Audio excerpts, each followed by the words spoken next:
கர்த்தருடைய நாம மகிமைப்படுவதாக நம்ம ஒரு வசனத்தை வாசிக்கலாம். சங்கீதம் 107:41. எளியவனையோ சிறுமை நின்று எடுத்து உயர்ந்த அடைக்கலத்திலே வைத்து அவன் வம்சங்களை மந்தையை போலாக்குகிறார்.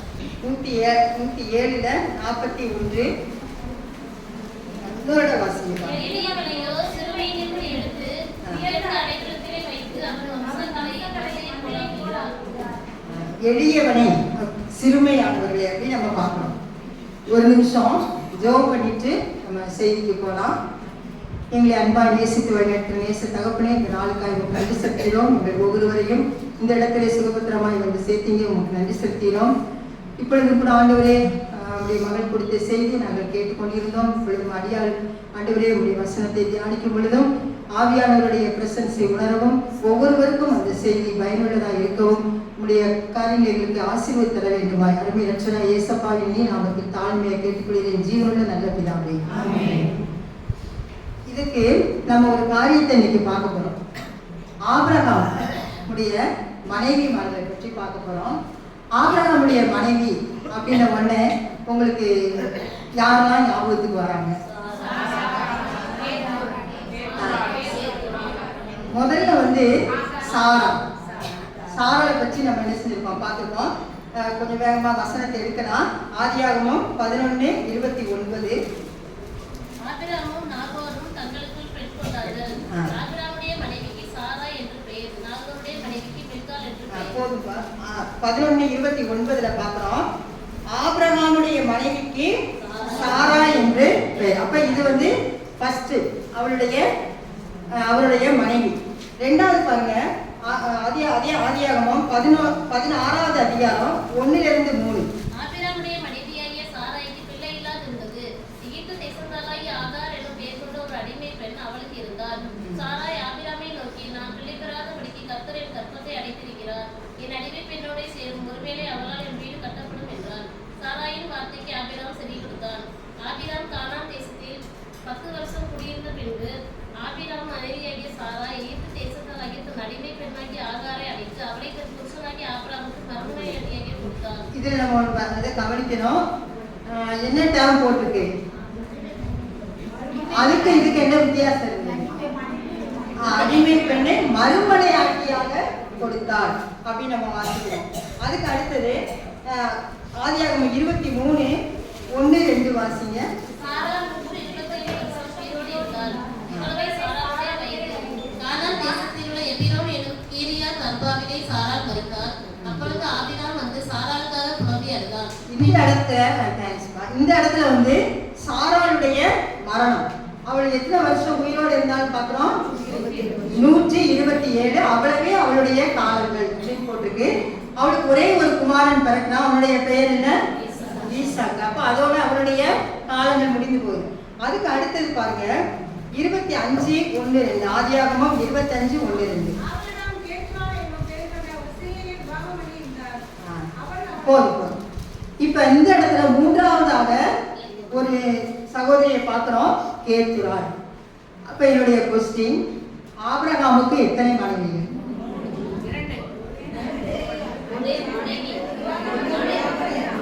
எத்தனை மனைவிகள்? வேதத்தின் அடிப்படையில சொல்லணும். நம்மளாம் சொல்லும் பொழுது 2 சொல்லுவோம், 3 சொல்லுவோம். ஒரே ஒரு மனைவி தான் ஆபிரகாமுக்கு. ஒரே ஒரு மனைவி தான். அவங்க யாரு? ஏன்னா இவங்க 2 பேரையும் என்ன போட்டிருக்கோம்? அதை நீங்க எந்த இடத்துல நீங்க வாசிக்கலாம்னா 1 எடுத்துக்கோங்க. 1வது அதிகாரம் 1 அதிகாரம் 32-33 வாசிங்கப்பா. ஆபிரகாமின் மறுமனையாட்டியாகிய கேத்துராள் பெற்ற குமாரர். இந்த இடத்துல என்ன போட்டிருக்கு? மறுமனையாட்டி. அப்ப இப்ப சொல்லுங்க, ஆபிரகாமுக்கு எத்தனை மனைவி? ஒரே மனைவி தான். அதாவது இதை நான் எதுக்காக இதை விசேஷமா தியானிச்சேன்னா, ஒரு இதை வாசிட்டு இருக்கும் போது ஆபிரகாமின் 2 மனைவிகள் ஆகிய அப்படின்னு போட்டிருந்தது. அப்ப என்ன, ஆபிரகாமுக்கு ஒரு மனைவி தானே, எப்படி இதுல 2 மனைவின்னு வந்திருக்கு சொல்றாங்க? கேட்டேன் நான். அப்போ அதுக்கப்புறம் தான் சரி இதை எடுத்தே நம்ம தியானிக்கலாம் அப்படி ஒரு 2 வீக்ஸ் பேக் தான் எடுத்து என்ன செஞ்சேன் வாசிக்க ஆரம்பிச்சேன். அப்போ வேதாகமத்தில் எப்படின்னா நம்ம இங்கிலீஷ் பைபிள் என்ன போட்டிருக்குன்னா அந்த மறுமனையாட்டிக்கு கான்குபைன்ஸ் அப்படின்னு போட்டிருக்கோம். அந்த கான்குபைன்ஸ்ங்கிற வேர்டு வந்து யாருக்கு வந்திருக்கு? 2 பேருக்குமே வந்திருக்கு. கேத்ராளுக்கும் வந்திருக்கு, ஆகாருக்கும் வந்திருக்கும். ஆனா யாருக்கு கிடையாது? சாராய்க்கு கிடையாது. நம்ம இன்னைக்கு நம்ம தியானிக்க போறது கேத்ராள். கேத்ராள் வந்து ஆபிரகாம், மறக்கப்பட்ட ஆபிரகாமின் மனைவி. நம்ம ஒரு தலைப்பு வச்சிருந்தோம். மறக்கப்பட்ட ஆபிரகாமினுடைய மறுமனையாட்டி தான் யாரு? அவங்கள தான் நம்ம ஃபர்ஸ்ட் ஆதியாகமத்துல பார்க்கும் பொழுது மனைவியாக விவாகம் பண்ணினான்னே வரும். விவாகம் பண்ணினான்னு இருக்கு. ஆனா அதுக்குரிய விளக்கத்தை நம்ம எங்க பாக்குறோம்னா 1:4 தான் நம்ம வாசிக்கிறோம். அவங்களும் ஒரு மறுமனையாட்டி. அப்ப ஆபிரகாம் திருமணம் பண்ணது ஒரே ஒரு மனைவி தான். அதுக்கப்புறம் மறுமனையாட்டிகள் தான் இவங்க 2 பேர். சரி, இப்ப நம்ம கேத்துராளை பத்தி நம்ம கொஞ்சம் பார்க்கலாம். கேத்துராள் அப்படிங்கிற அந்த பெயருக்கு அர்த்தம் வந்து இன்சென்ஸ், இன்சென்ஸ் ஆஃப் ஃப்ராக்ரன்ஸ், நறுமணம் வீசக்கூடியவர்கள். அதுதான் அவங்க பெயருக்குரிய அர்த்தம். கேத்ராள் அப்படின்னா அர்த்தம். இன்னொன்று நீங்க இந்த கேத்ராளை பத்தி நம்ம பார்க்கும் பொழுது அவங்க இப்ப நம்ம ஆபிரகாமுடைய மனைவிங்கும் போது நம்ம சாராயை பத்தி நிறைய விஷயத்தை நம்ம என்ன செஞ்சிருக்கோம், கேள்விப்பட்டிருக்கோம். நிறைய இப்ப கூட அக்கா சொன்னதுல கூட அந்த வசனத்தை நம்ம ஒரு எடுத்துக்காட்டா சொன்னாங்க. ஆபிரகாமுடைய மனைவியாகிய சாராயை போல நம்ம கீழ்ப்படிந்திருக்கணும் அப்படின்னு சொல்லிட்டு நம்ம பார்த்தோம். ஆனா இந்த மறுமனையாட்டி அப்படிங்கும் போது யாரை பத்தி பார்க்க போறோம்னா கேத்துராள் 2 பேரும். அந்த கான்குபைன்ஸ் அவங்களுக்கு இருந்த காரியங்கள் அந்த இஸ்ரவேல் ஜனங்கள் மத்தியில, ஏன்னா இப்போ வந்து பாலிகாமி கிடையாது, மோனோகாமி, ஒரே ஒரு மனைவி தான். ஆனா அந்த சமயத்துல ஆபிரகாமுடைய காலமாகட்டும் அதுக்கப்புறம் அந்த காலமாகட்டும் அநேக மறுமனையாட்டிகளை என்ன செஞ்சாங்க, அவங்க விவாகம் பண்ணியிருந்தாங்க. அப்ப அந்த மறுமனையாட்டிகளை அவங்களுடைய காரியங்கள் எப்படி வேதாகமத்துல போடப்பட்டிருக்கு, அதாவது அவங்களுடைய நிலை அந்த நாட்கள்ல அவங்களுடைய வாழ்க்கை நிலை எப்படி இருந்துச்சு அப்படின்னு பார்த்தோம்னா ரொம்ப மோசமான நிலை. நம்ம அதை ரெஃபரன்ஸ் எடுத்து படிச்சோம்னா அந்த கான்குபைன்ஸ் உடைய அந்த ரெஃபரன்ஸ்லாம் எப்படி போட்டிருக்கு அப்படின்னு சொன்னீங்கன்னா, மறுமனையாட்டிகளுக்கு வந்து அந்த காலத்துல என்ன கிடையாதா, ஒரு அந்தஸ்தே கிடையாது. அவங்களுக்கு என்ன ஒரு தனிப்பட்ட ஒரு அந்தஸ்து கிடையாது. அதான் மறக்கப்பட்ட ஆபிரகாமின் மறுமனையாட்டின்னு ஒரு பேர் வச்சு. ஏன்னா அவங்க 2 ஏன்னா ஒரு இடத்துல பின்னாடி பார்ப்போம், ஒரு இடத்துல வரும்போதெல்லாம் சாராயை போலவும் வரும், அதே மாதிரி அவங்க ஆகாரை போல கூட வந்திருக்கும். ஆனா யாருடைய பெயர் அங்க வராது. இந்த 2 சாப்டருக்கு அப்புறம் கேத்ராள் நேம் மறக்கப்படுது. அதை புதிய ஏற்பாடுல எடுத்து பயன்படுத்தல. அப்ப அவ்வளவு ஒரு மோசமான நிலைமையில இருந்தவங்க தான் யாரு, இந்த கேத்ராள். ஆனா அந்த கேத்ராளுக்கு ஒரு அந்தஸ்து அந்த சமுதாயத்துல கிடைக்கல, ஆபிரகாம்கிட்ட கூட கிடைக்கல. அவ்வளவு ஒரு மோசமான நிலைமையில தான் இருந்தாங்க. இப்ப நீங்க 1 பேர் நம்ம ஏற்கனவே படிச்ச அந்த வசனத்தை கூட எடுங்க. 1 பேர் 3வது அதிகாரம், அக்கா சொன்னாங்கல்ல அதே அதிகாரம் 3, 5, 6 வாசிங்க. இப்படியே தேவனிடத்தில் நம்பிக்கையா இருந்த ஸ்திரீகளும் தங்களுடைய புருஷருக்கு கீழ்ப்படிந்து தங்களை அலங்கரித்தார்கள். அந்தபடியே சாராள். அந்த இடத்துல என்ன வருதுன்னா அந்தபடியே சாராளும் அப்படின்னு தான் வந்திருக்கும். அதுல யாரை கொண்டு வர மாட்டாங்க, கேத்ராள் பெயர் வராது. ஏன்னா சாராள் மட்டும்தான் அங்க எக்ஸ்போஸ் ஆகுறாங்க. சாராளை போல நம்மளும் என்ன செய்யணும், ஆண்டவனேன்னு சொல்லி ஒரு கீழ்ப்படிதல் உள்ள ஜீவியம் மனைவிமார்கள் வாழணும், தன்னுடைய புருஷனிடத்துல எப்படி இருக்கணுங்கிறதுக்கு எடுத்துக்காட்டா எதை சொல்லியிருக்காங்க. சரி, அப்ப இதை நான் தியானிக்கும் பொழுது மறுமனையாட்டியாக இருந்த கேத்ராள், ஏன்னா சாராய் என்ன செஞ்சாங்க, 127 வயசுல அவங்க இறந்துட்டாங்க. அவங்களுக்கு அப்புறம் தான் யாரை திருமணம் பண்றாரு, கேத்ராள் அம்மையார் அந்த இடத்துக்கு வராங்க. ஆனா அவங்களுக்கு ஒரு அந்தஸ்து அந்த குடும்பத்துல இல்ல. இருந்தாலும் அவங்க ஆபிரகாமை நேசிச்சிருப்பாங்களா, கீழ்ப்படிஞ்சாங்க.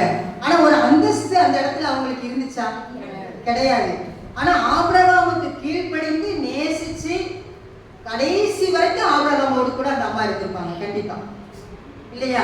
ஆனா கேத்ராள் என்ன செஞ்சுட்டாங்க, அந்த இடத்துல வெளியில வந்து எதுவுமே செய்ய முடியாது. நீங்க அந்த இஸ்ரவேல் ஜனங்கள்ல வந்து அடிமை பெண்களுடைய நிலையை பார்த்தீங்கன்னா ரொம்ப மோசமா இருக்கும். அதுல ரெஃபரன்ஸ்ல நம்ம போய் பார்த்தோம்னா எப்படி இருக்குன்னா, அவங்களுக்கு குடும்பத்துல மட்டும் இல்லையா, பக்கத்துல இருக்கிற சமுதாயத்திலையுமே என்ன செய்ய முடியாது, அவங்க ஃப்ரீயா மூவ் பண்ண முடியாது. மனைவிக்கு இருக்கிற ஒரு சுதந்திரம் எங்க இருக்க முடியாது, அந்த அம்மாவுக்கு இருந்திருக்க முடியாது. ஆனா அந்த அம்மாவுக்கு கர்த்தர் என்ன செஞ்சாரு, ஒரு பங்கை வச்சிருந்தார். அதை நம்ம பின்னாடி நம்ம பார்க்க போறோம். நம்ம சமுதாயத்துல நமக்கு என்னது இல்லை, அந்தஸ்து இல்லை. ஆனா கர்த்தர் அந்த அம்மாவுக்கு ஒரு அந்தஸ்தை பின்னாடி கொடுக்குறாரு. அந்த இதை நம்ம பார்க்கலாம் பாருங்க. அதுக்கு நீங்க உபாகமம் எப்படி அந்த அந்த கேத்ராளுடைய நிலைமை எப்படி இருந்திருக்கும் அப்படிங்கிறதுக்கு வசனங்களை பாருங்க. உபாகமம் 21வது அதிகாரம் 10-14 வாசிங்க. நீ உன் சத்துருக்களுக்கு எதிராக யுத்தத்திற்கு புறப்பட்டு உன் தேவனாகிய கர்த்தர் அவர்களை உன் கையில் ஒப்புக்கொடுக்கிறதுனால் அவர்களை சிறைபிடித்து வந்து சிறைகளில் ரூபவதியான ஒரு ஸ்திரீயை கண்டு அவளை விவாகம் பண்ண விரும்பி அவளை உன் வீட்டிற்குள் அழைத்து கொண்டு போவாயானால் அவள் தன் தலையை சிரைத்து தன் நகங்களை களைந்து தன் சிறையிருப்பின் வஸ்திரத்தையும் இது அடிமை பெண்ணுடைய நிலைமை. சிறையிருப்பில் பிடிக்கப்பட்டு வந்த அடிமை பெண் இங்க இருக்குது. அதே இதுல இங்கிலீஷ் வசனத்துல கான்குபைன் தான் வரும். தன் சிறையிருப்பின் வஸ்திரத்தையும் நீக்கி உன் வீட்டில் இருந்து 1 மாதம் மட்டும் தன் தகப்பனையும் தாயையும் நினைத்து துக்கம் கொண்டாட கடவுள். அதன் பின்பு நீ அவளோட சேர்ந்து அவளுக்கு புருஷனாயிரு, அவள் உனக்கு மனைவியாயிருப்பாள். அவள் மேல் உனக்கு பிரியமில்லாமற் போனால் நீ அவளை பணத்திற்கு விற்காமல் அவளை தன் இஷ்டப்படி போக விடலாம். நீ அவளை தாழ்மைப்படுத்தினபடினால் அவளாலே ஆதாயம் பெறும்படி தேட வேண்டாம். பாருங்க, உபாகமத்துல என்ன போட்டிருக்கு, அவளை என்ன செஞ்சிடலாம், நீ உனக்கு இஷ்டம் இல்லையா அவளை விட்டு விடலாம். ஆனா சொந்த மனைவி அப்படி விட்டு விடலாம் எந்த இடத்துல இருக்குதா? விடக்கூடாதுன்னு தான், விடக்கூடாது. ஆனா இப்படி வந்த மனைவியை என்ன செஞ்சிடலாம், விட்டு விடலாம். அப்ப அந்த அம்மாவுக்குன்னு ஒரு தனித்துவம் எங்க இல்ல, குடும்பத்துல கிடையாது. அதை தெளிவா உபாகமத்துல எழுதப்பட்டிருக்கு. விட்டு விடலாம். இன்னும் நீயே அவளை தாழ்மைப்படுத்தினபடியால், அப்ப அந்த அம்மாவை என்ன செஞ்சு வைக்க முடியாதுங்க, மேன்மைப்படுத்தியும் வைக்க முடியாது. அவங்க எந்த ஸ்தானத்துலதான் எப்ப இருக்க முடியும், தாழ்மை உள்ள ஸ்தானத்துல தான் குடும்பத்துல. அதாவது ஐடென்டிட்டிம்பாங்கல்ல, என் குடும்பத்துல இதுதான் எனக்குடைய ஐடென்டிட்டி, எனக்குடைய தனித்துவமே இதுதான், இப்படித்தான் நான் இந்த குடும்பத்துல இருக்கேன் அப்படின்னு சிலர் சொல்லுவோம் இல்லையா. அது மாதிரி தான் என்ன செய்ய முடியும், குடும்பத்துல கான்குபைன்ஸ் இருக்க முடியும். அதான் அடிமை. ஆனா நீ விவாகம் பண்ணிக்கலாம், மறுமனையாட்டியா விவாகம் பண்ணிக்கலாம். ஆனா அவங்களுடைய நிலைமை எப்படி இருக்குது, தாழ்மையா தான் இருக்க முடியும். அதே மாதிரி உனக்கு இஷ்டம் இல்லையா அவங்க என்ன செஞ்சிடலாம், வித்துடலாம். இவ்வளவு ஒரு மோசமான நிலைமையில கேத்ராள் இருந்திருப்பாங்க, நினைச்சு பாருங்க. ஏன்னா அதுக்கடுத்து நம்ம புதிய ஏற்பாடுல வேற எங்கேயுமே அவங்களை பத்தி நம்ம வாசிக்கிறதே இல்லை. ஆனா எல்லாத்தையும் சகிச்சுட்டு தான் ஆபிரகாமுக்கு ஒரு துணைவியாரா என்ன செஞ்சிருந்திருக்காங்க, இருந்திருக்காங்க. ஏன்னா ஏன் அவங்க அப்படி இருந்தாங்கிறதா பின்னாடி நம்ம படிக்க போறோம். ஏன்னா அவங்களுடைய நிலை அப்படி இருந்தாலும் பின்னாடி அவங்க ஆசீர்வாதமா ஒரு சந்ததியை உருவாக்கி அதை கொண்டு வர போறாங்க. அப்ப அதுக்கு ஆண்டவர் என்ன செஞ்சாரு, அந்த அம்மாவை முன்னாடியே கொண்டு வந்திருக்காரு ஆபிரகாமுக்குள்ள. ஆனா அவங்க நிறைய பாடுகளை என்ன செஞ்சுட்டு இருக்காங்க, சகிச்சிருக்காங்க. ஒரு அடிமை பெண், அவங்க அடிமையாக சிறையிருப்புல கொண்டு வந்த ஒரு பெண்ணை தான் அவங்க என்ன கான்குபைன்ஸ் அப்படின்னு நம்ம உபாகமத்துல தெளிவா சொல்லப்பட்டிருக்கிறத நம்ம பார்க்கிறோம். அப்ப அவங்களுக்கு எந்த ஒரு இது இருக்காது. என்ன செய்யணுமா, அவங்க சொந்தமான மனைவிமார்கள் இருப்பாங்கல்ல, அவங்களுக்குரிய குழந்தைகள் இருக்குல்ல, அவங்கள வளர்க்கக்கூடிய பொறுப்பு யாருக்கு தானா, மறுமனையாட்டிகள் தான். அதுல போட்டு அவங்க குழந்தைய பார்க்கணுமா. இன்னொன்னு, இஸ்ரவேல் ஜனங்களுக்கு நிறைய கால்நடைகள் நிறைய இருக்கும், ஆடு மாடு இதெல்லாம் அவங்க நிறைய வச்சிருப்பாங்க. அது எல்லாத்தையும் பராமரிக்கிற வேலை யாருக்கு தான், மறுமனையாட்டிகளுக்கு தான். இந்த அடிமை பெண்களுக்கு தான் அவ்வளவு பொறுப்பு இருக்கு. அது எல்லாம் யாருக்கு கிடையாது, சொந்தமாக திருமணம் பண்ண மனைவிக்கு கிடையாது. அப்ப அவ்வளவு கஷ்டத்தையும் அனுபவிச்சுதான் அவங்க அந்த குடும்பத்துல என்ன செஞ்சிருக்காங்க, கேத்துராள் ஆபிரகாமோடு கூட வாழ்ந்திருக்காங்க. ஆபிரகாமும் நல்லா கவனிச்சு நல்ல ஒரு இதை கொண்டு வந்திருக்காங்க. இன்னொன்று நீங்க பாத்தீங்கன்னா, ஆபிரகாமுக்கு ஆண்டவர் வந்து ஒரு வாக்குத்தத்தம் கொடுக்குறாரு. குழந்தையே இல்லாதப்போ ஒரு வாக்குத்தத்தம். என்ன வாக்குத்தத்தம் கொடுக்குறாரு? வானத்து நட்சத்திரங்களை கூட்டு வந்து காமிச்சு, இதை என்ன கூடுமானால் உன் சந்ததியை என்ன செஞ்சிடலாம். அவ்வளவு தூரத்துக்கு ஒரு, ஆனா குழந்தையே இல்லை. ஆனா ஆபிரகாம் அதை விசுவாசிக்கிறாரு. அடுத்து நீங்க பாத்தீங்கன்னா, ஆபிரகாமுடைய வாழ்க்கையில ஆபிரகாம் திருமணமாகி வந்த அந்த சாராளுக்கு ஒரே ஒரு பையன் தான், ஈசாக்க பார்க்கணும். அடுத்து அந்த சாராய் கொடுத்த அடிமை பெண்ணு மூலமா ஒரு இஸ்மவேல், அவ்வளவுதான், 2 பேர் தான் பிறக்காங்க. ஆனா இந்த அம்மா மூலமா 6 பிள்ளைங்க பிறக்கிறத நம்ம பார்க்கணும். அதை பின்னாடி பார்க்கணும்.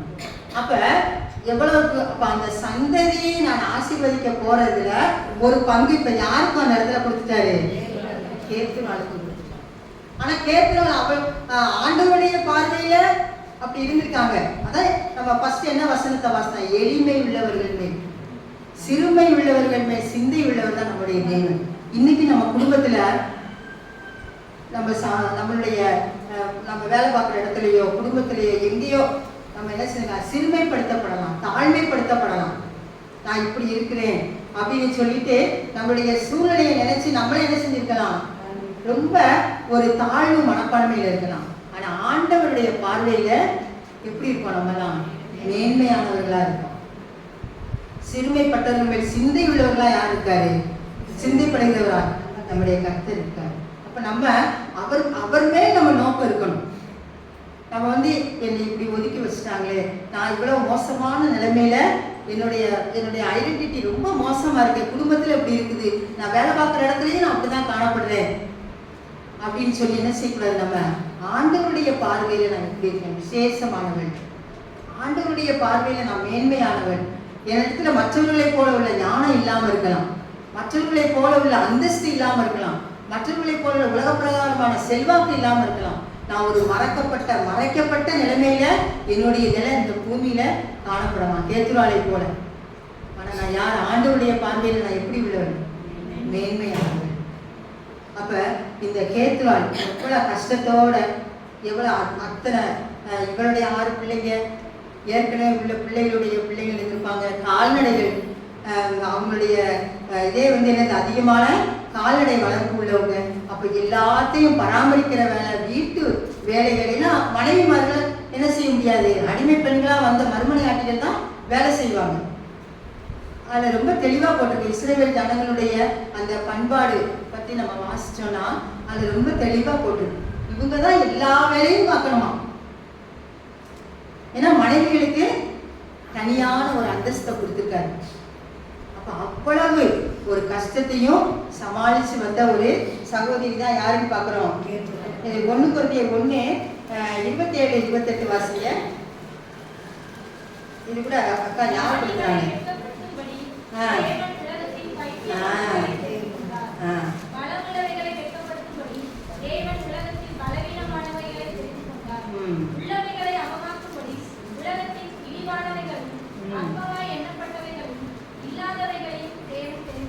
தேவனுடைய தெரிந்து கொள்ளுதல் பாத்தீங்களா,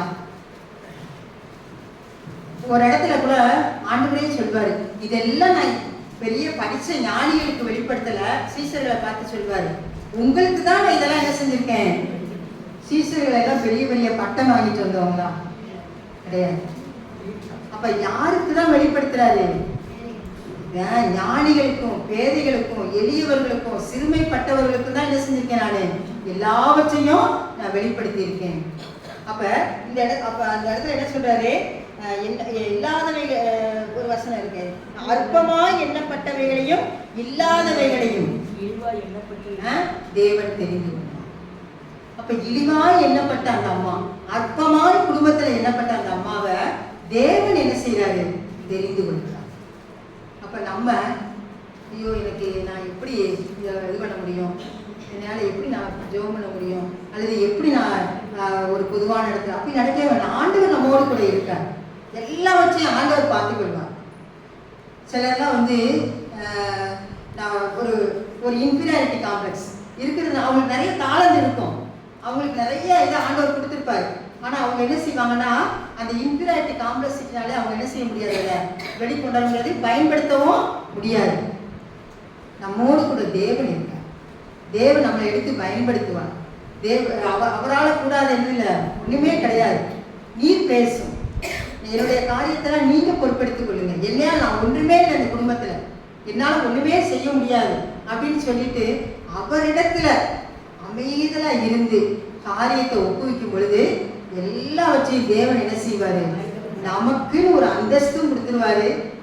ஒரு பங்கு, நமக்குன்னு கொடுக்கப்பட்ட பங்கை இப்ப நம்ம பார்க்க முடியாது. இப்ப நம்ம மறக்கப்பட்டவர்களாய் தான் காணப்படுவோம். ஆனா ஆண்டவருடைய வருகையில அந்த பங்கை நம்ம என்ன செய்ய போறோம், சுதந்திரித்துக் கொள்ள போறோம். அது எவ்வளவு பெரிய பாக்கியம், எவ்வளவு சந்தோஷம் பாருங்க. அப்ப இந்த கேத்துராளுக்கு வந்து அப்ப தெரியல, அந்த அம்மாவுக்கு அப்ப ஒண்ணுமே தெரியல. நம்ம இவ்வளவு அடிமையா இருக்கோம்னு நினைச்சிருப்பாங்க கண்டிப்பா. ஆனா அதே சமயத்துல எந்த ஒரு இடத்துல கூட அவங்களுக்கு ஆபிரகாமுக்கு பிரச்சனை வந்துச்சோ அல்லது கேத்துராள் பிரிஞ்சு போனாங்களோ அல்லது அப்படி ஏதோ ஒரு வசனம் வாசிக்க முடியாது. அருமையா 6 குழந்தைகளுக்கு அவங்க என்ன செஞ்சிருக்காங்க, இதெல்லாம் கேத்துராள் இவங்களுக்கு எல்லாம் தாயானாலும் வந்திருக்கும் இந்த வசனம். அந்த 6 பிள்ளைகளையும் போட்டு அடுத்து வந்த வசனத்தை சேர்த்து இவங்களுக்கு எல்லாம் யாரு, கேத்துராள் தாயான. அப்ப எவ்வளவு பெரிய பங்கு கிடைச்சிருக்குன்னு பாருங்க.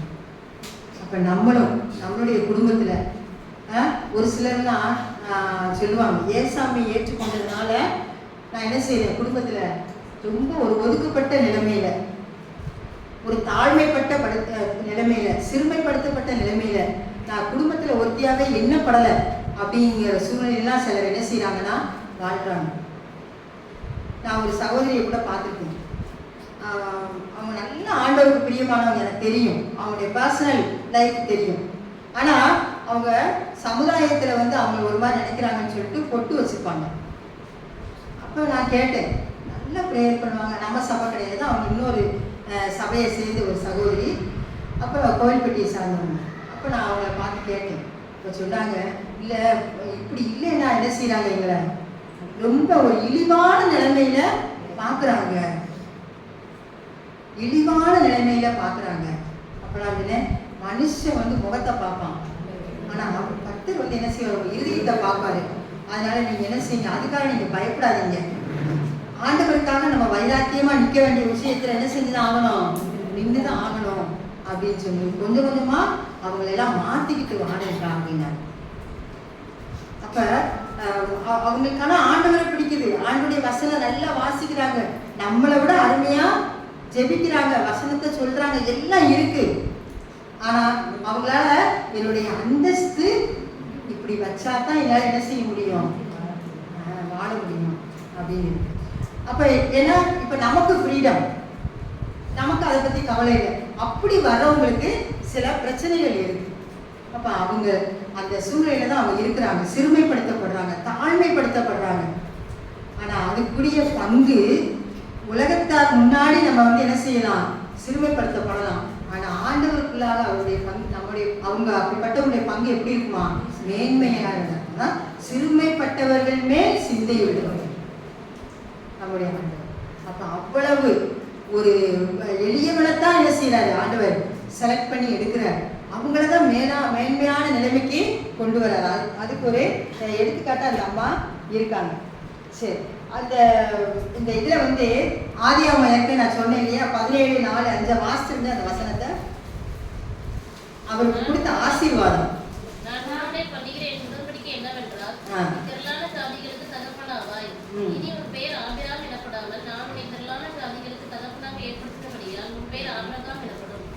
இது எத்தனாவது வயசுல சொல்றாரு, 99. அது 75ல ஒரு வாக்குத்தத்தம் கிடைக்குது. அப்புறம் யார் பிறக்கிறா, 86 வயசுல ஆகார் மூலமா இஸ்மவேல் பிறக்காரு. அடுத்து 13 வருஷம் போயிடுது. அதுக்கப்புறம் தான் உன்னைய வந்து பெரிய ஜாதியாக்குமே, அதனால நீ என்னது எல்லா ஜாதிகளுக்கும் நீ தான் யாரா இருப்ப. ஒரு பெரிய ஒரு ஆசீர்வாதத்தை யாருக்கு கொடுத்தாச்சு இப்ப, ஆபிரகாம். அப்ப அப்ப பெரிய ஒரு பங்கு ஆபிரகாமுக்கு கிடைக்குன்னா அதுல ஒரு ஒன் பார்ட் ஆஃப் த இது யாருக்கு இருக்குது? ஏன்னா கேத்துராளுடைய சந்ததி அந்த இடத்துல வருது. கேத்துராளுடைய சந்ததி வருதா இல்லையா ஆபிரகாம் மூலமா?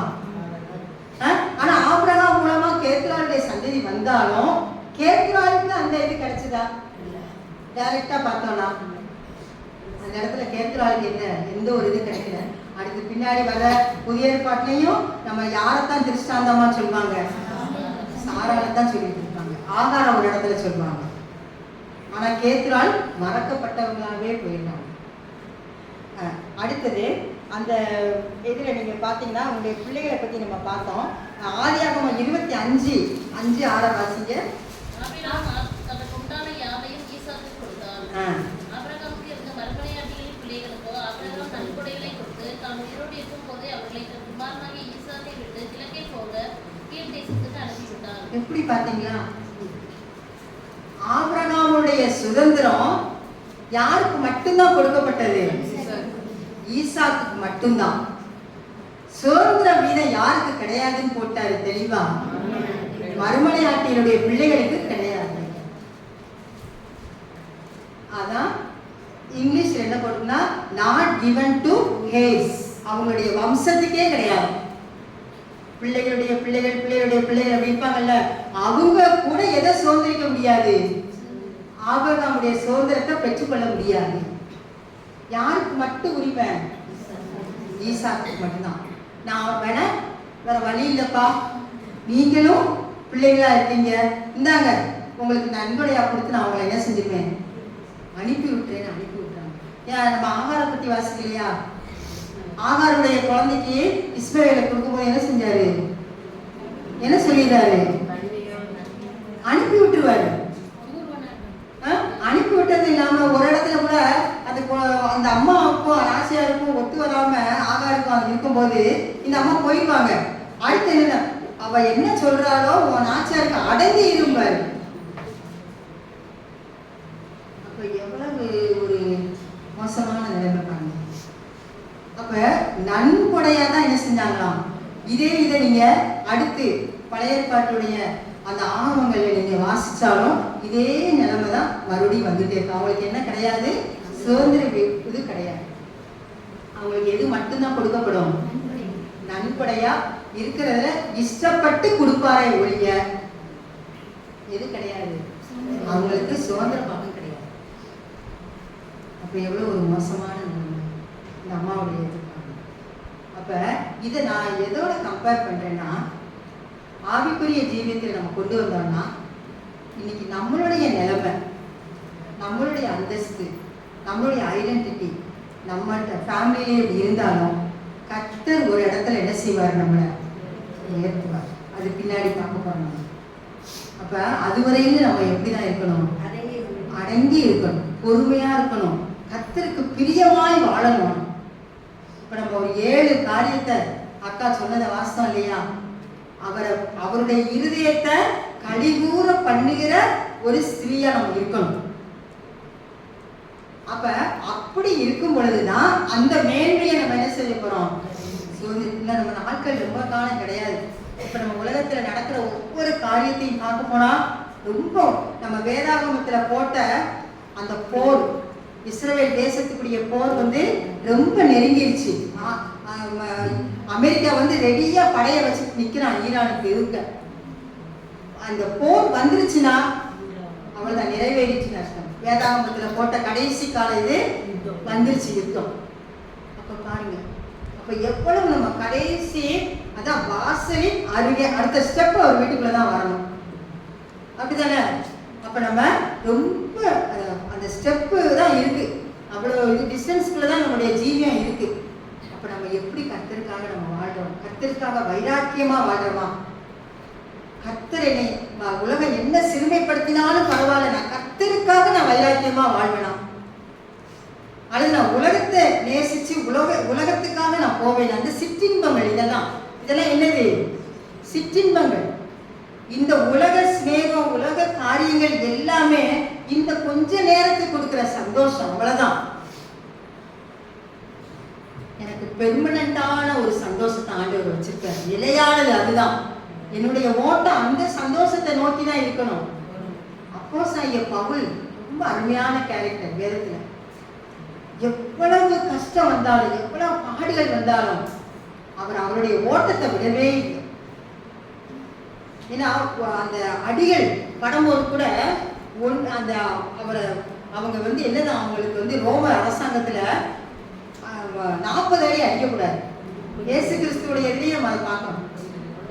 எதுக்காக அப்படின்னா அந்த அடி அடிச்சாச்சுன்னா அவங்க அரசாங்கத்துல அவங்களுக்கு என்ன மிலிட்ரிக்கு என்னது கணக்கு கொடுக்கணும்.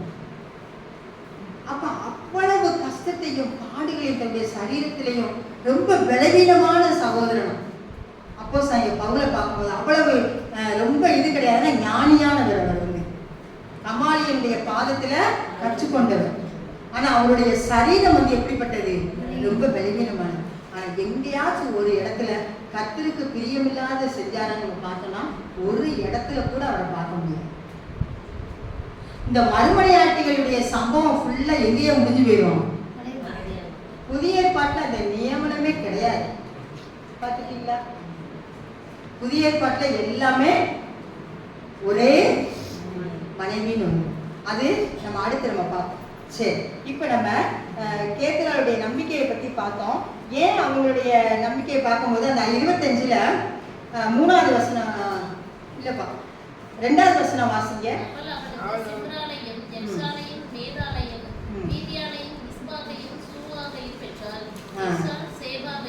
இது வரைக்கும் போதுப்பா. அப்ப அந்த கேத்தராளுக்கு எத்தனை பிள்ளைங்க பாருங்க, 6 பிள்ளைங்க இருக்காங்களா?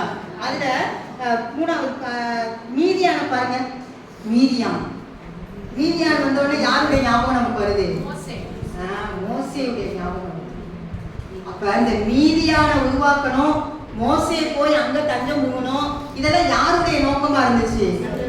அப்ப இந்த மீதியான உருவாக்குறதுக்கு யார் மறுமனையாட்டி அங்க வராங்க? இதுதான் அந்த பங்கு.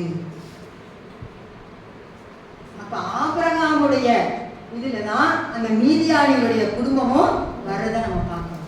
அதுக்கு யாரு அங்க வராங்கன்னா ஒரு சைலண்ட் கேரக்டரா கேத்துராள் அம்மையார் இருக்காங்க. அப்ப கேத்துராள் மூலமா பிறந்த அந்த 6 பிள்ளைகளை தான் ஒண்ணு யாரு? மீதியான். அப்ப மீதியானியர்கள் இந்த கேத்துராள் மூலமா பிறந்த சந்ததியில உருவானவங்க தான். அப்ப அவங்களுக்கு இருக்கிற பங்க அவங்களுக்கு ஆண்டவர் வச்சிருந்தாரா? ஏன் நம்ம ராகாபை பத்தி கூட வாசிக்கிறோம்,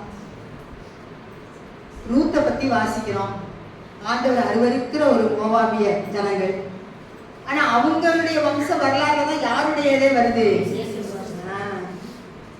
வருதா? அப்ப ஆண்டவருடைய தெரிந்து கொள்வதிலே ரொம்ப வித்தியாசம். அது நம்மளுடைய ஞானத்துக்குலாம் அது எட்டாத ஒரு காரியம், நம்மளுடைய புத்திக்கே அது எட்டாது. அவருடைய தெரிந்து கொள்ளுதல் பின்னாடி நடக்க போற எல்லா காரியத்தையும் அறிந்தவர் தான் அவர். நம்ம இப்ப இருக்கிற பிரசன்ட் சிச்சுவேஷன் தான் நமக்குலாம் தெரியும். இப்ப எப்படி இருக்கு ஆசீர்வாதம், இப்ப சூழ்நிலைகள் எப்படி இருக்கு, இதை மட்டும்தான் நம்ம ஸ்டடி பண்ண முடியும். ஆனா பின்னாடி நடக்கிறது, பின்னாடி வைத்திருக்கிற ஆசீர்வாதங்கள், சுதந்திரங்கள் எல்லாம் ஆண்டவர் தான் இருக்காங்க. அப்ப மீதியானியரை யார் மூலமா கொண்டு வராரு? அது எத்தனையோ வருஷத்துக்கு அப்புறம் நடக்க போகுது. ஆனா அது எங்க வந்தாச்சு? ஆதியாகமத்திலேயே ஆபிரகாமுடைய சந்ததியிலே வந்துச்சு. அப்புறம் பாத்தீங்கன்னா ஏகப்பட்ட ஜனங்கள் வராங்க, இவங்க மூலமா எல்லாரும் மூலமா வராங்க. அப்ப வானத்தின் நட்சத்திர அளவுக்கு வந்துவோம்ல. அப்ப அவருடைய தெரிந்து கொள்ளுதலை பாத்தீங்களா எவ்வளவு ஆச்சரியமா, எவ்வளவு அதிசயமா இருக்கு. அதுதான் இந்த இடத்துல மீதியானியுடைய தெரிந்து கொள்ளுதல் எப்படி வந்திருக்கு நீங்க பாத்தீங்கன்னா கேத்துராளுடைய வாழ்க்கை மூலமா தான் நம்ம என்ன செய்யறோம், கவனிக்கிறோம். அடுத்து யாத்ராகமம் 2வது அதிகாரம் 15 to 21 வாசிங்க. இதுலதான் அந்த மீதியானியுடைய இது வருவாங்க. பார்வோன் அந்த காரியத்தை கேள்விப்பட்ட போது, எந்த காரியம் தெரியும்ல உங்களுக்கு? 2 எபிரேயர்கள் சண்டை போட்டுட்டு இருக்கும் போது இவர் போய் கூடால போய் என்ன சொல்றாரு? அது என்னமோ வளத்தை தீர்த்து விடுற மாதிரி மோசே போறாரு. அந்த காரியம் தான். பார்வோன் அந்த காரியத்தை கேள்விப்பட்ட போது மோசேயை கொலை செய்ய வகை தேடினான். மோசே பார்வோனத்தில் நின்று தப்பியோடி மீதியான் தேசத்தில் போய் தங்கி ஒரு துறவண்டையிலே உட்கார்ந்திருந்தான். மீதியான் தேசத்து ஆசாரியனுக்கு 7 குமாரத்திகள் இருந்தார்கள். அவர்கள் தங்கள் தகப்பனுடைய ஆடுகளுக்கு தண்ணீர் காட்டும்படிக்கு அங்கே வந்து தண்ணீர் மொண்டு தொட்டிகளை நிரப்பினார்கள். சரி, இது அப்படியே வரும் 21 வரைக்கும். அப்ப அவர் எங்க தப்பி ஓடுறாரு? மீதியான் தேசம். மீதியான் தேசம்ங்கிறத இப்ப நம்ம மேப்ல பார்த்தோம்னா அரேபியன் கண்ட்ரியில வருது. மீதியான் தேசத்தை நம்ம பார்த்தோம்னா அரேபியன் தேசம். அது வந்து ஒரு வனாந்திரமான ஒரு தேசம். அங்கதான் இவர் என்ன செய்யறாரு? தப்பி ஓடுறாரு. பார்வோனுக்கு பயந்து போய் பார்வோன் நம்மளை கொன்றுவாருன்னு சொல்லிட்டு 2 எபிரேயர்களுடைய சண்டையை அவர் தீர்த்து வைக்கிறதுனால அவன் கொலை செஞ்சிருவேன்னு சொன்ன உடனே இது யாருக்கு போய் தெரியப்படுத்தப்பட்டது? பார்வோனுக்கு. அப்ப பார்வோன் நம்மளை வந்து பிடிச்சிருவான்னு சொல்லிட்டு இவர் தப்பி ஓடுறாரு. தப்பி ஓடும் பொழுது யாரிடத்துல போய் தஞ்சம் போடுறாரு? மீதியானியர். அந்த மீதியானியுடைய வம்சம் எங்க இருந்து வந்த வம்சம்? கேத்துராள் மூலமா வந்த வம்சம். அப்ப பாருங்களேன், ஆண்டவருடைய தெரிந்து கொள்ளுதல் எவ்வளவு ஆச்சரியமா இருக்கு. நான் அதான் இப்ப வரும்போது சொல்லிட்டு வந்தேன். என்ன சொன்னேன்னா, எங்க அம்மா ஒரு கடையன் இருப்பாங்க, ஒரு மிஷினரிட்ட வளர்ந்தவங்க, ஒரு சரியான ஒரு இந்து குடும்பம். ஆனா ஆண்டவருடைய தெரிந்து கொள்ளுதல் அந்த மிஷினரிட்ட வளரணும், அவங்களுடைய சந்ததி ஆண்டவரை பின்பற்றணும் நினைச்சிருப்பாங்களா? கொஞ்சமாச்சும் அவங்களுக்கு நினைச்சிருப்பாங்களா? இல்லைன்னா இப்ப எவ்வளவு கூட நம்ம கர்த்தருக்குள்ள இருக்கோமோ அவ்வளவு கூட விக்கிரகத்துக்குள்ள இருந்திருக்கோம். குடும்பமே போயிருக்குமா? பரிதாபமான நிலைமையில போயிருக்கும். அப்ப எவ்வளவு தூரத்துக்கு ஒரு அம்மாவை ஆயத்தப்படுத்தி அந்த அம்மா மூலமா இந்த பிள்ளைகளை எடுத்து வளர்த்து கர்த்தருக்குள்ள வளர்த்து நல்ல சத்தியம் உள்ள சபையில உள்ள ஒருத்தருக்கு கல்யாணத்தை முடிச்சு கொடுத்து அந்த சந்ததியை கர்த்தருக்கு உடைய வசனத்தை பின்பற்றக்கூடிய ஒரு சந்ததியை உருவாகி, இதெல்லாம் நம்ம புத்திக்கு எட்டுறதா? எட்டாத ஒரு காரணம். அப்ப எவ்வளவு ஒரு ஆச்சரியமான வழிநடத்துதல் பாத்தீங்கன்னா, நினைச்சு கூட பார்க்க முடியும். அப்ப ஆண்டவருடைய தெரிந்து கொள்ளுதல் அப்படிங்கிறது ரொம்ப வித்தியாசமானது. நம்மளால அதை யோசிச்சு கூட பார்க்க முடியாது. அவர் அவ்வளவு தூரத்துக்கு பின்னாடி வர்ற ஒரு ஆண்டவருடைய சந்ததியை உருவாக்கணும், ஆண்டவருடைய ஜனங்களை வழிநடத்தி போற ஒரு மோசையோட வாழ்க்கையை நம்ம 40 பிடிக்கலாம் இல்லையா? அப்ப 2வது 40 வருஷம் இங்க வந்துருச்சு. அடுத்து கடைசி 40 வருஷம் தான் இஸ்ரவேல் ஜனங்களை வழிநடத்தி போறாங்க. அப்ப எவ்வளவு ஒரு அருமையான தெரிந்து கொள்ளுது. அந்த மோசே போய் தஞ்சம் இருக்க ஒரு மீதியானியருடைய தேசம் வரணும். அப்ப அந்த மீதியானியரை உருவாக்குறதுக்கு ஒரு கேத்துராள் வேணும். வேற ஆகாருடைய பிள்ளையோ அல்லது ஈசாக்குடைய குடும்பத்திலேயோ இல்லை. யாருடைய குடும்பத்துல தான் போய் அவர் தஞ்சமாகிறாரு? கேத்துராள் இடத்துல. அப்ப கேத்துராள்ங்கிறவங்க எப்பவுமே தெரிந்து கொள்ளப்பட்டாங்க. ஆபிரகாமை வெளியில கூப்பிட்டு நான் வானத்து நட்சத்திரங்களை பார்வனை ஆசீர்வதிப்பேன்னு சொன்னார்ல, அப்பவே கேத்துராள் ஒரு சகோதரிய முடிப்பாங்கன்னு யாருக்கு தெரியும்? ஆண்டவருக்கு தெரியும். இது நம்மளுடைய நாலேஜ்க்கு இது புரியாத ஒரு காரியம். அதான் நம்ம நினைக்கணும், நம்ம இப்ப பிரசண்டா இருக்கிற காரியத்தை மட்டும் நினைச்சு நம்ம கவலைப்படுறவங்களா, கலங்கி போயிருக்கிறவங்களா இருக்கு. ஆண்டவரே, இது எல்லாம் மறைக்கக்கூடியது, மறந்து போகக்கூடியது. நீர் என்னை குறித்து ஒரு தெளிவான திட்டம் வச்சிருக்கு. நம்ம எப்பயுமே அப்படிதான்ப்பா ஜெபிக்கணும். எனக்கு இது வேணும் அது வேணும் அப்படி இருக்கணும் அப்படின்னு ஜெபிக்கிறத விட, திருமணமாக போற பிள்ளைங்களுக்கு நான் மெயினா சொல்றேன், உங்களுடைய ஜெபம் வந்து எனக்கு இப்படிப்பட்ட கணவர் வேணும் அப்படிப்பட்ட கணவர் வேணுங்கிறத ஜெபிக்கிறத விட, ஆண்டவரே உங்களுடைய சித்தத்தின்படி நடக்கிற ஒரு பையன் என்னுடைய வாழ்க்கை துணையா இருக்கணும்.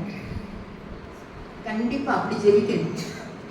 நம்ம உலக பிரகாரமான காரியங்கள் அதை நம்ம அப்படி ஜெபிக்கும் போதே ஆண்டவர் வந்து உலக பிரகாரமான ஆசீர்வாதத்தை சேர்த்து கொடுப்பார். இவைகள் எல்லாம் உனக்கு கூட கொடுக்கப்படும் போட்டார்ல, அப்ப இவைகள் எல்லாம்ங்கும் போது அதையெல்லாம் உள்ள இன்க்ளூடட். அப்ப ஆண்டவருடைய பிளெஸிங்ல எதுவுமே விட்டு போகாது. அப்ப நம்ம அப்படி ஜெபிக்கணும். வாலிப பிள்ளைகள் ஒவ்வொரு தாய்மார்கள் ஜெபிக்கிறாங்களோ இல்லையோ, திருமணமாக போற பிள்ளைங்க கண்டிப்பா ஜெபிக்கணும். இப்ப நான் நிறைய பிள்ளைங்களுடைய வாழ்க்கையில ஒரு சரியான ஒரு கவுன்சிலிங் பிள்ளைங்களுக்கு இல்லை. கேட்கப்படும் பொழுது ரொம்ப பரிதாபமா இருக்கு. அதுலயும் நம்ம விசுவாச குடும்பத்தில் இருக்கிற பிள்ளைகள் தான் அப்படி இருக்காங்க. அதுல நம்ம பெற்றோர்கள் மேலேயும் சில மிஸ்டேக்ஸ் இருக்கு, பிள்ளைங்களும் அதுக்காக சரியா ஜெபிச்சு தன்னை ஆயத்தம் பண்ணல. பிள்ளைகள் என்ன செய்யணும்? தன்னை முழுமையா கர்த்தரிடத்துல ஒப்புவிக்கணும். ஆண்டவரே, நீர் யாரை காண்பிக்கிறீரோ, உம்முடைய சித்தம் என்னதா இருக்கும், அவங்கதான் என்னுடைய வாழ்க்கை துணையா வரணும்.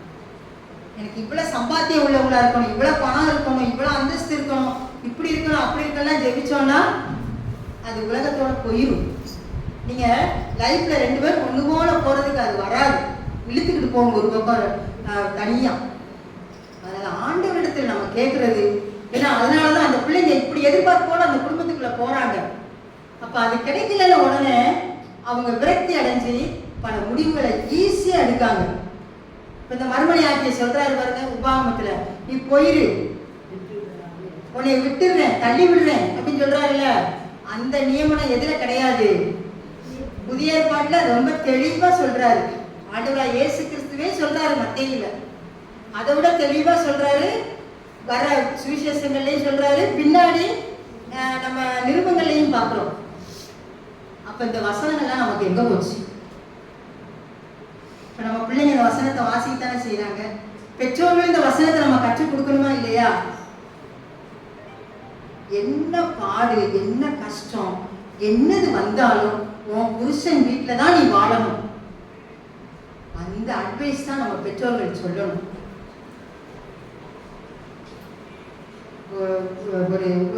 ஒரு இதெல்லாம் ஒருத்தங்க சொல்லும் போது நான் சொல்லிட்டேன் நானே, அடிபட்டு செத்தாலும் கணவர் இடத்துல சாகுறா, கவலைப்படாதீங்க.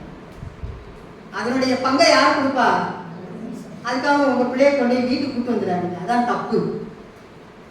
அது இருக்க வேண்டியனா இங்கதான், புருஷன் வீட்டுல தான் அடங்கி இருக்கணும், வேற வழியே கிடையாது. ஆனா இன்னைக்கு உலகம் என்ன சொல்லுது? பிடிக்கல, அதனால நான் என் மருமகளை அனுப்பிட்டேன் அப்படின்னு என்ன செய்யறாங்க? ஈஸியா உலகத்தை செய்யறாங்க. ஆனா அந்த காரியத்தை நம்ம ஆண்டவருடைய பிள்ளைகள் செய்யறதுக்கு வேதாகமும் இடம் கொடுக்கவே இல்லை. அதனால நம்ம இதுல ரொம்ப கவனமா இருக்கணும், ரொம்ப ரொம்ப கவனமா இருக்கணும். அதில் திருமணமாக போற ஒவ்வொரு பெண் பிள்ளையும் இதுக்காக முழங்கால் படிக்கணும். படிப்புக்காக, உங்களுடைய வேலை வாய்ப்புக்காக, இந்த காரியங்களுக்கெல்லாம் நீங்க ஜெபிக்கணும் கண்டிப்பா. அதுவும் ஒரு பார்ட் ஆஃப் லைஃப். இன்னொரு மெயினா என்னுடைய வாழ்க்கை துணை எப்படி இருக்கணும், நான் யாரோடு கூட இணையப்படணும், எப்படி என்னுடைய வாழ்க்கையில நான் கொண்டு போகணும். அக்கா ஒன்று சொன்னாங்க இல்லையா, மாப்பிள்ளை வேற சபையில உள்ள கிறிஸ்தவங்க 2 பேர் வேற வேற சபையை என்ன செய்ய முடியல, ஒருமிச்சு கொண்டுட்டு வர முடியல நம்மளால. அப்ப ஒரு புறஜாதியானுக்கு திருமணம் ஆகி போயிட்டுன்னா அப்ப அவங்க நிலைமை எப்படி இருக்கும் யோசித்து பாருங்க. ஒண்ணுமே செய்ய முடியாது. ஏன்னா இதெல்லாம் அனுபவத்துல நாங்க பாக்குறதுனாலதான் சொல்றோம். கொஞ்ச நாள் வெயிட் பண்ணுவோம். நல்ல ஒரு கிறிஸ்தவ மகன், கிறிஸ்துவுக்கு பிரியமான மகன் வரணும். அவங்களுடைய வாழ்க்கை எப்படி இருக்கு, அவங்க எப்படி சபையில பயன்படுற பையங்க எப்படி இருக்காங்க அப்படிங்கிறதெல்லாம் போய் விசாரிச்சு என்ன செய்யணும் நம்ம ஆண்டவர். அது ரொம்ப முக்கியமான ஒரு காரியம். திருமணத்துக்கு அப்புறம் நம்ம அதை யோசிச்சா ஒரு பிரயோஜனம் கிடையாது. அவ்வளவுதான், ஒன்ஸ் லைஃப்ங்கிறது ஒன்ஸ், அவ்வளவுதான், முடிஞ்சு போச்சு. அதனால இந்த ஒரு காரியத்துல ரொம்ப வினாவா பெற்றோர்களும் இருக்கணும், திருமணம் முடிக்க போற பிள்ளைங்களும் இருக்கணும். அது நான் ஏன் இப்ப ரொம்ப முக்கியமா அதை சொல்றேன்னா, இப்ப நம்ம பிள்ளைகள் இடத்துல இந்த காரியங்களை நம்ம ரொம்ப கேள்விப்படுறதுனால தான் நான் சொல்றேன். புறஜாதியார் இடத்துல அவங்க ஆண்டவர் அறியாதவங்க, அந்த நியமனங்கள்லாம் அவங்களுக்கு கிடையாது, இப்படிப்பட்ட வசனங்கள் அவங்களுக்கு கொடுக்கப்படலை. அதனால அவங்க அந்த தப்பை செய்வாங்க. சம்பாத்தியம் இருக்கு, எல்லாம் இருக்கு, ஆனா அவங்ககிட்ட சமாதானம் இல்லை. அவங்க அப்படியே கூட லைஃப்பை கொண்டுட்டு போவாங்க. ஆனா நம்ம அப்படி கொண்டு போக முடியுமா? சமாதானம் இல்லாம நம்ம லைஃப்பை கொண்டு போக முடியுமா? ஒவ்வொரு நாளும் நம்ம ஒவ்வொரு வாரமும் நம்ம ஆராதனைக்கு வரும் பொழுது கணவன் மனைவி பிள்ளைகள் அப்படி ஆராதிக்கிறது எப்படி இருக்கு? கணவன் ஒரு இடத்துல, மனைவி ஒரு இடத்துல, பிள்ளைகள் அப்படி அந்த பிள்ளைங்க நம்மகிட்ட இருந்து என்னதை கற்றுக்கொள்ள முடியும்? ஒண்ணுமே முடியாது. அதனால நம்ம இதுல ரொம்ப வினாவா ஞானமா திருமணமாக பிள்ளைங்க யோசிச்சு இந்த காரியங்களுக்கெல்லாம் என்ன செய்யணும்? நீங்க ஒண்ணு இல்லை, நீங்க மட்டும் ரட்சிக்கப்பட்ட பிள்ளைங்களா அமைதியா ஜெபம் பண்ணிட்டே இருங்க. உங்களுடைய வாழ்க்கை துணைக்காக ஜெபம் பண்ணிட்டே இருங்க. உங்களுடைய பெற்றோர்கள் அவங்க பல விதத்துல பார்த்துக்கிட்டே இருப்பாங்க. ஆனா ஆண்டவர் சரியான நேரத்துல சரியான துணைய கொண்டு வந்துருவார். வேற ஒண்ணுமே இல்லை. அவர் கையில நம்ம ஒப்படைச்சிட்டோம். நம்ம ஜெபிக்க வேண்டியது உம்முடைய சித்தம் அப்படின்னு ஒன்றை மட்டும் தான் நம்ம ஜெபிக்க போறோம். நீங்க உடனே இவங்க என்ன சொல்றாங்கன்னா, நான் அந்த 1 பேதுரு 3ஆவது அதிகாரம் நினைக்கிறேன், அந்த வசனத்துல ஒன்று வருமே, உன்னுடைய நடக்கையினால நான் மாத்திக்கிடுவேன். அதுக்கு ஒருத்தர் டேனியல் வர்கீஸ் பிரதரா, எனக்கு சரியா ஞாபகம் இல்லை, அருமையா சொன்னாரு. அதாவது அது புரஜாதி திருமணமாகி வந்துட்டாராம். ஆனா 2 பேரும் அந்த இடத்துல இல்லை. ஆண்டவருக்கு பிரியமில்லாத ஒரு கல்யாணம் அந்த இடத்துல நடந்து அதுக்கப்புறம் அந்த இடத்துல தான் சொல்லப்பட்டது. விசுவாசியா இருக்கிற குடும்பத்தில இருந்து கட்டி கொடுத்த பிள்ளைங்க கிடையாது. அப்ப நம்ம எப்படி திருமண காரியத்தை ஒழுங்கு பண்ணணும்? விசுவாசிக்கு விசுவாசிதான். அப்ப நம்ம எடுக்க வேண்டிய ஸ்டெப் இந்த இடத்துல வேற ஒண்ணுமே இல்லை, செப்பம் தான். ஆண்டவருடைய பாதத்துல முழங்கால் படிட்டு ஜெபிக்க வேண்டும். நீங்க நல்லா ஜெபிங்க. இந்த காரியத்துக்காக கர்த்தரிடத்துல முழுசா ஒப்பு கொடுத்து நம்ம ஜெபிக்கும் பொழுது ஆண்டவர் இந்த காரியத்தை என்ன செய்வார்? நமக்கு மேல அவர் நம்ம பிள்ளைகளை ஆசீர்வதிப்பார். நம்மளை விட, நம்ம யோசிக்கிறத விட நம்ம பிள்ளைங்க என்ன செய்வாங்க? அருமையா இருக்க போறாங்க. நம்ம செய்ய வேண்டிய ஒரே ஒரு காரியம், அவருடைய பாதத்துல வீழ்ந்து கிடக்கணும், கொஞ்சம் பொறுமையா இருக்கணும், அவ்வளவுதான். சரி, இப்ப இந்த கேத்துராளை பார்க்கலாம். அவங்க அந்த அம்மாவுடைய வாழ்க்கையில யார கேத்துராளை மூலமாக ஆண்டவர் தெரிந்து கொண்டாருன்னு பார்க்கிறோம். மீதியானில இதுல யாருக்கு அங்க இது வருது? மோசேக்கு அங்க போற ஒரு காரியத்தை நம்ம பார்க்கிறோம். யாத்ராகமம் 3ஆம் அதிகாரம் 1-2 வாசிச்சோமா?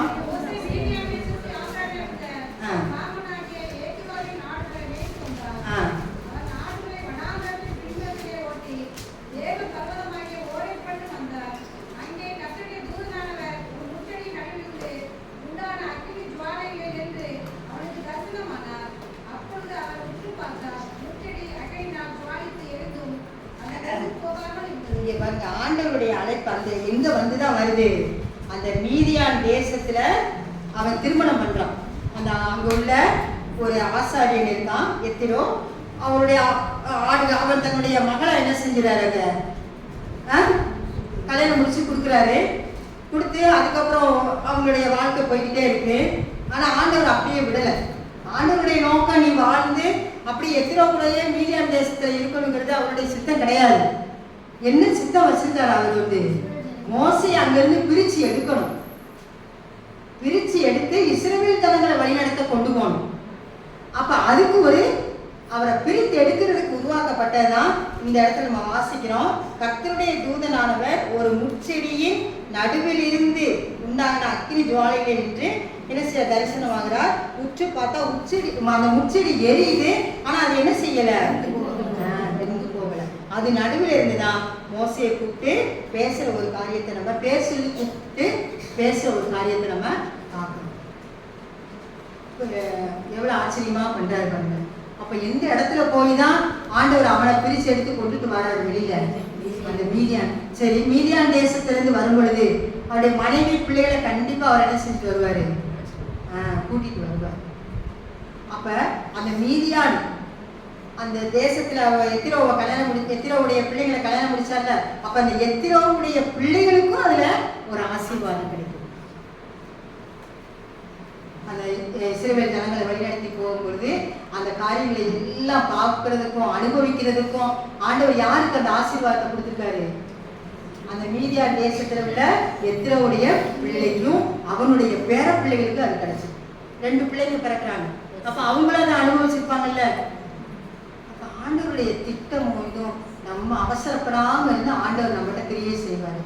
நம்ம அவசரப்பட்டுட்டோம், அவ்வளவுதான், விட்டுருவாரு.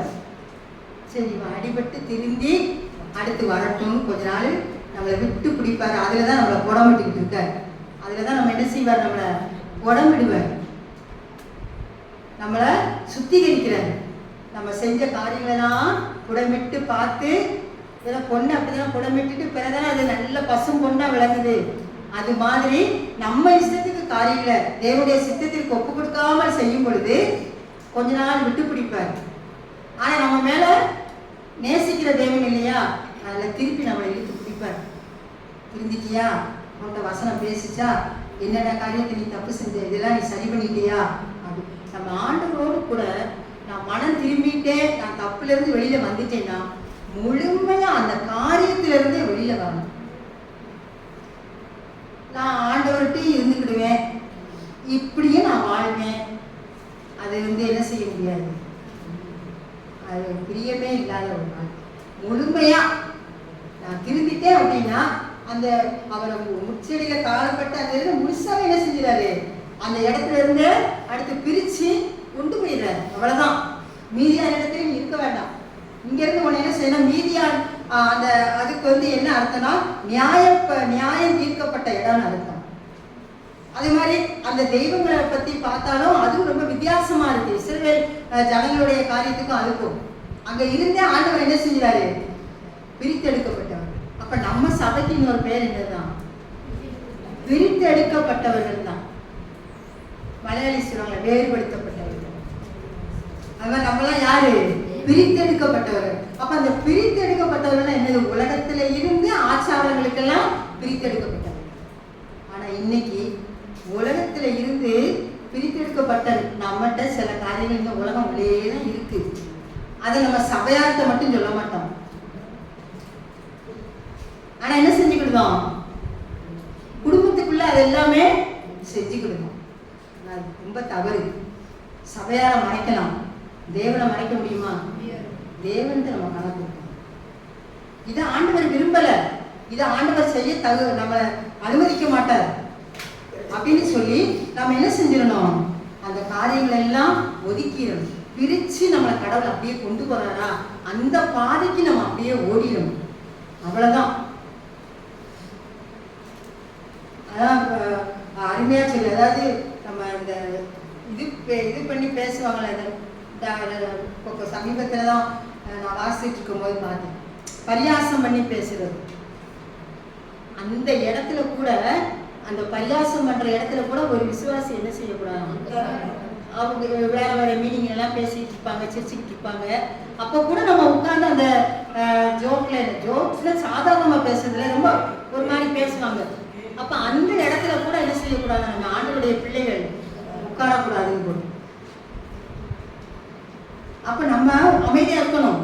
என்ன நீங்க அமைதியா இருக்கீங்க அப்படின்னு வேலை பார்க்குற இடத்துல கேட்டா, இல்லை இதுல நாங்கள் பங்கெடுக்க கூடாது, இந்த மாதிரி காரியங்கள்ல எங்களுடைய பங்கு இருக்கக்கூடாது, என்னுடைய தேவன் விரும்ப மாட்டாரு அப்படிங்கிற ஒரு காரியத்தை நம்ம என்ன செய்யணும், அவங்க முன்னாடியே ஒரு சாட்சியா வாழணும். ஒரு 5 நிமிஷம் முடிச்சிடுறேன். அடுத்தது அப்போஸ்தலர் 7:38 ஸ்தேவான் ஒரு காரியத்தை சொல்றாரு பாருங்க.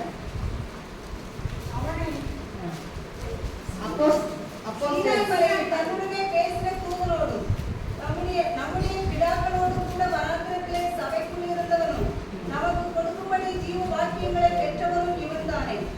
இவனே யாரை பற்றி, மோசையை பத்தி சொல்றாரு. வேத வாக்கியங்களை, ஜீவ வாக்கியங்களை பெற்றவனும். அந்த அந்த இதெல்லாம் கொடுத்தவர் யாரு, பெற்றுக்கொண்டவர் யாரு, மோசே தான். அப்ப மோசே மூலமாக ஜீவ வாக்கியங்கள் கிடைக்குது. அப்ப அந்த ஜீவ வாக்கியங்களை பெற்றுக்கொண்ட மோசே எங்க போய் ஒளிஞ்சிருந்து எங்க இருந்து வராரு, எவ்வளவு பெரிய ஒரு காரியத்துக்காக வழிநடத்தப்பட்ட ஒரு சகோதரி பற்றி பார்க்கணும். அப்ப நாம கூட நம்முடைய வாழ்க்கையில நம்ம என்ன செய்யணும், ஒவ்வொரு காரியத்துக்கும்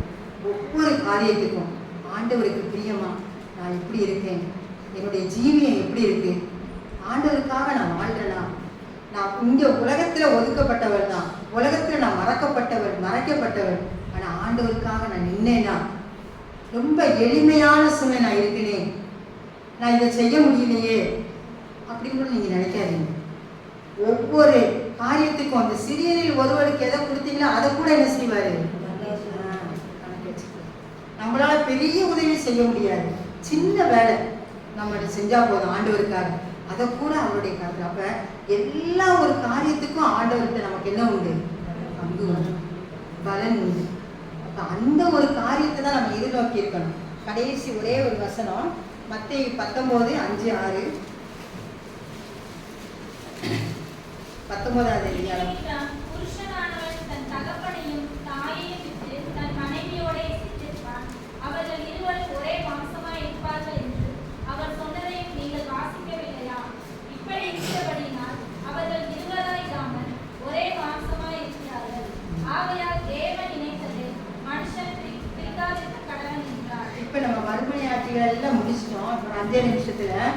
இப்பதான் ஆண்டவர் நமக்கு கொடுக்குற ஒரு கண்டிஷன் என்ன சொல்றாரு? ஒரே ஒரு மனைவி தான், அதை இணைத்ததை மனுஷன் என்ன செய்யக்கூடாது. இவங்க கேட்கறாங்க, இப்படி மோசையும் கூட இதில் எழுதியிருக்கேன், அப்படி எழுதியிருக்கேன். அதெல்லாம் அவர் இருதய கடிதத்தின் நிமித்தம் அவர் சொன்ன காரியம் பழைய ஏற்பாட்டில். ஆனா புதிய ஏற்பாட்டு நியமனத்தின்படி என்ன சொல்லிட்டார் தெளிவா? ஒரே ஒரு வாழ்க்கை தான். அத மனுஷன் அப்படின்னா அதை யாரும் அடங்குறாங்க? அம்மா அப்பாவும் பெற்றோர்களும் என்ன செய்யணும்? ரெண்டு பக்கம் உள்ள பெற்றோர்களும் அதை நம்ம அடங்குறோம். அப்ப நம்ம பிள்ளைங்களுக்கு சொல்லக்கூடிய அட்வைஸ் இது ஒன்னே ஒண்ணுதான். மகனாகட்டும் மகளாகட்டும் நம்ம எப்படி அட்வைஸ் பண்ணணும்? எப்படினாலும்ப்பா இதுதான், நீ இப்படித்தான் வாழ முடியும். அதனால உன்னுடைய காரியங்களை நீ என்ன செய்யணும்? ஒருத்தருக்கு ஒருத்தர் விட்டு கொடுத்து சரி செஞ்சு நீங்க போங்க. பிரிந்து போவதற்கு வேதாகமத்துல என்ன கிடையாது? இடமே கிடையாது. அதனால இது ஆண்டவர் நமக்கு கொடுத்த கட்டளை. அதனால இதுல நம்ம கொஞ்சம் கூட இடம் இல்லை. அந்த ஒரே ஒரு ஜீவியம் தான். அப்ப ஏற்ற துணைக்காக நம்ம என்ன செய்யணும் வாழணும் அப்படின்னு சொல்லி இதுல பாக்குறோம். ஏன்னா அந்த மறுமனை ஆட்சிகளுடைய வாழ்க்கை காரியங்கள் எல்லாம் எதிலேயே முடிஞ்சிருச்சு? பழைய ஏற்பாட்டுல. அது ஒரு அந்தஸ்தே இல்லாத ஒரு வாழ்க்கை, ஒரு சுதந்திரமே இல்லாத ஒரு வாழ்க்கை. அதே மாதிரி அவங்களுக்கு என்ன கிடையாது? அந்த இடத்துல ஒரு பங்கு கிடையாது. எந்த ஒரு விதத்திலையும் அவங்க சந்தோஷமா இருக்க முடியாது. ஒரு சமுதாயத்துல அவங்க மேல சந்தோஷமா இருக்க முடியுமா? இஸ்ரவேல் ஜனங்கள் அவ்வளவு ஸ்ட்ரிக்டானவங்க, அவ்வளவு ஒரு மாதிரி நடத்துற ஒரு ஜனங்கள். அப்ப அப்படிப்பட்ட இடத்துல கேத்ராள் இருந்து வந்தாங்கன்னா அவங்க அந்த சூழ்நிலை இருந்ததுனால அவங்களுக்கு அது பெர்மிட் பண்ணி அவங்க வந்திருக்காங்க. ஆனாலும் அவங்களுடைய பெயர் எங்க வர முடியல? புதிய ஏற்பாட்டுல வந்ததாக நம்ம பார்க்கல. ஆனா ஒரே ஒரு காரியம், அந்த மீதியானியர்கிட்ட போய் என்ன செய்யறாரு? மோசே தஞ்சம் புகுந்ததுனால அந்த மோசே மனைவி பிள்ளைகள் அடுத்து என்ன செய்யறாங்க? இஸ்ரவேல் ஜனங்களோடு கூட வர்றத நம்ம பார்க்கிறோம். அதுக்கும் தெரிந்து கொண்ட ஒரு பாத்திரமா கேத்ராள் இருக்காங்கன்னு பார்க்கிறோம். ஆனா நம்ம பிரசன்ட் வாழ்க்கையில நம்ம புதிய ஏற்பாட்டு விசுவாசிகளுக்கு கொடுக்கப்பட்ட ஒரு காரியத்தை நம்ம எப்படி இருக்கணும்? திட்டமும் தெளிவாக. அதுக்காக ஒவ்வொரு வாலிப பிள்ளைகளும் ஒவ்வொரு பெற்றோரும் ஜெபிக்க கடமைப்பட்டிருக்கிறோம். தேவன் தாமே இந்த செய்தியை ஆசீர்வதிப்பார்.